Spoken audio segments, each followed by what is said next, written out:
how many builders what queen rearing system do you use? You use a queenless? Large queenless starter finishers. Okay. So here's a. Are you using a double screen board or? No. How are you using them as a starter finisher then? Are you making them into a queen right? Negative. So they're just completely queenless. You just keep dropping brood into them. Here's what I do. No, I don't even do that. Okay. I came up with my own method here. Okay, so I'm walking through my colonies and I'm inspecting them in the springtime. I find a double deep. I open the lid. I can't even see frames because there's so many bees in there. That's got potential to be a cell builder. The bees tell me when it's time to raise queens. As soon as those giant, I let them get crowded, as soon as those giant deeps start making queen cells, I don't have to convince them to make queens. That's probably the #1 failure of people setting up cell builders, is they're trying to convince the bees, you're crowded, there's tons of food, maybe you should make a queen. I don't have to convince them. I go for the low-hanging fruit. They already want to make queens. So when they're getting ready to swarm, they're ready to rock and roll. They're triggered. The nutrition's there, the population's there. I don't have to convince them of anything. So I go in and I find that queen. If she's worth keeping, I'll just take a frame or two out and put her in a 5 just for observation. And then I'll take any of those queen cells out that they already made, drop in a graft, add syrup. So they're massive, and I'm feeding them in case we hit a rainy stretch or something. So like we said, I'm on a weekly schedule. 7 days I go back, I pull out whatever I get. Because there's a lot of times there's young larvae in there, they'll make emergency cells too. So I take whatever I get. I tear that whole builder apart and cut any emergency cells out, add another round of grafts, feed them. That round, my take goes through the roof. Now I'm only putting 40, like I said earlier. At that point, they don't have an option to make emergency cells. 0. All they have is whatever you gave them. I come back the next week, I don't even have to look through them. There's no competition. Take what I get, give them another round. So 4, 8, 12, over 3 weeks they've worked 120 grafts. Some of them most of them make over 100 queens. So I get over 100 queens out of one of those big boxes. At 3 weeks of age, you can put a 4th round in them because they're hopelessly queenless. But one thing happened. You don't have any capped brood in there. Whatever mites you have in there, they don't like to go into queen cells. There's nothing else. Yeah. So you'll start to get a few cells with mites in them. No go for me. So I do 3 weeks and I split them down and queen them.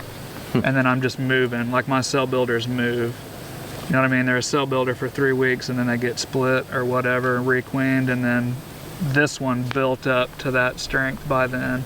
You know, so I run them April, May, and most of June, typically. Do you have any tricks for going into that packed double deep and actually finding the queen?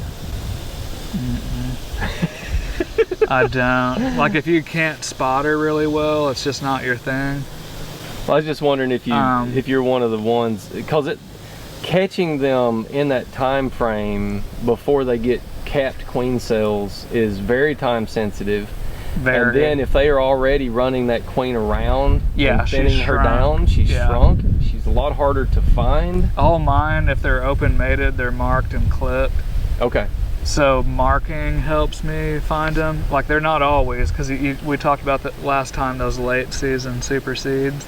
You know, you get in there and you can't find her, it's a daughter. Yeah. So some percentage of them aren't marked. I think I have an eye for it. But I mean, you can mechanically filter them out with an excluder if you really need to. Yeah. And I was wondering if you had used like using the shaker box and an excluder on top of the hive. It's a good method. I don't normally use it, but it works. You know what I mean? Yeah.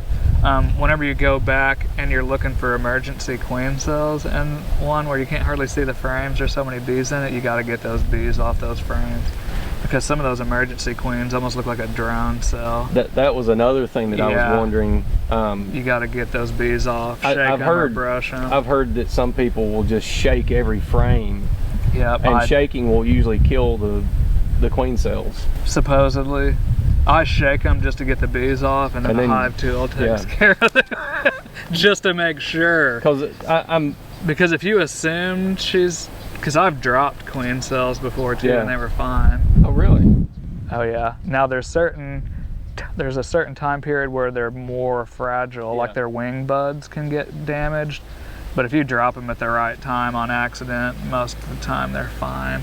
So like if you shake them, I wouldn't rely on shaking. I would shake them to get the bees off, and then make for sure you take all those emergency cells out. I'm very interested in your queen rearing system. I think this is something that simple. I think a lot of beekeepers could benefit from this. Absolutely, because you're working with the bees, not against them. Exactly. I'm not trying to convince them of anything. Yeah, and I'm trying to pick apart the problems that people are going to have with this. Yeah. Especially newer beekeepers. So emergency cells that you don't find, if you have a virgin hatch out of those, she's going to kill all your grafts. If you get the queen that's in there and you can't find her, well, you have to be able to get her out of there, or she could kill all your grafts. And sometimes they just won't even draw them because she's in there. They'll draw a few. Like if they want to swarm, they may draw a few, but if you take her out, they'll draw way more. Yeah. You know, so there's 3 reasons that bees raise queens. Only 3. Supersedure, natural reproduction, or sorry, swarming, natural reproduction. Supersedure, something's wrong with the queen, or emergency, she's gone. I use 2 out of the 3, just to make sure.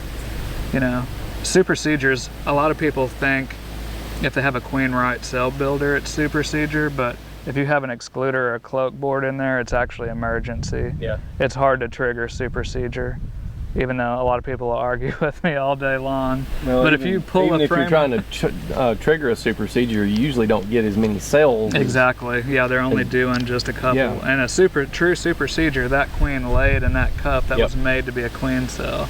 You know, if you pull brood over an excluder, they'll make queens, but they're emergency because they modify worker count. Yeah. Anyway, we're getting into the weeds there, but yeah, I don't use any shaker boxes or anything. I just use large queen right starter finishers that are already triggered to swarm. So it's mid-April? Yeah, I usually start the first part of April. Some years it's like 1 out of every 5 almost. I'll graft in March. It's usually the first week of April. So first week of April, you're finding a double deep that is just dripping with bees, and they're making queen cells. They're making queen cells. You're doing weekly inspections on hives at that point? Oh yeah, absolutely. So you're catching them before they get capped. Most of the time. Most of the time. You're shaking bees off frames. You're finding that queen, pulling her off into a nuke. You're killing all of the queen cells that you find in there. Yeah. But not at first. You said that you were putting a graft frame in first and then going back. Well, I would take the swarm cells out. The queen cells. So you're finding the cells, knocking them down, putting in a graft frame. Yep. The first round, your take is not as good because there are eggs and very small larvae present. It depends on you're exactly right, but it depends on how cantankerous they are. Because some of them, you'll throw that first round in and they'll just draw your grafts out. We're good, we got these. And then there's other ones that are more rebellious. It seems like some bees have more fidelity to their own bloodline. Absolutely, yeah. Yeah, and some just, we talked about, it's all genetically related too. Some just are really good at making queen cells. Yeah. Like and they'll just draw yours out with acceptance. And like some of them, I just call them defiant. They're like, no, we'll make emergency queen cells. But after I go back that second week and I take all theirs out and they have nothing but mine, they're like, okay. Let's do that. Let's see, it's either death or we make these queens. Exactly, yeah. So even the most cantankerous ones, the second rounds and third rounds are usually good, unless they've got like a bacterial or a viral issue going on. And you'll find culls, you know, whenever you're inspecting them, and then you'll know who it is and just requeen them. So you're getting 3 rounds out of them. The first round may or may not be a great take. Second round's usually a really good take. Third round's a good take. And then you start having issues past that point. So you're breaking those down and using them as turning them into a nuke. Or you could just take the bees and sometimes I'll just cut them in half and make 2 singles. You know what I mean? And then requeen them and then add another deep of foundation. Yeah, you know, I was thinking you could even combine them with another queen right nuke and turn it into a production hive. Easily drop them. You've got the bees at that point. They're not laying worker. So there's a lot of things that you can do with them. So whenever you requeen those, they've been queenless for 3 weeks. You don't want to stick a mated queen in there. Like, they're not laying workers, but they start getting hostile towards them. Like, you really want to use a virgin or a cell. So they're less hostile to a virgin or a cell? Big time, yeah. And remind me, I really want to touch on that virgin intro whenever because that ties into that, but I won't get sidetracked.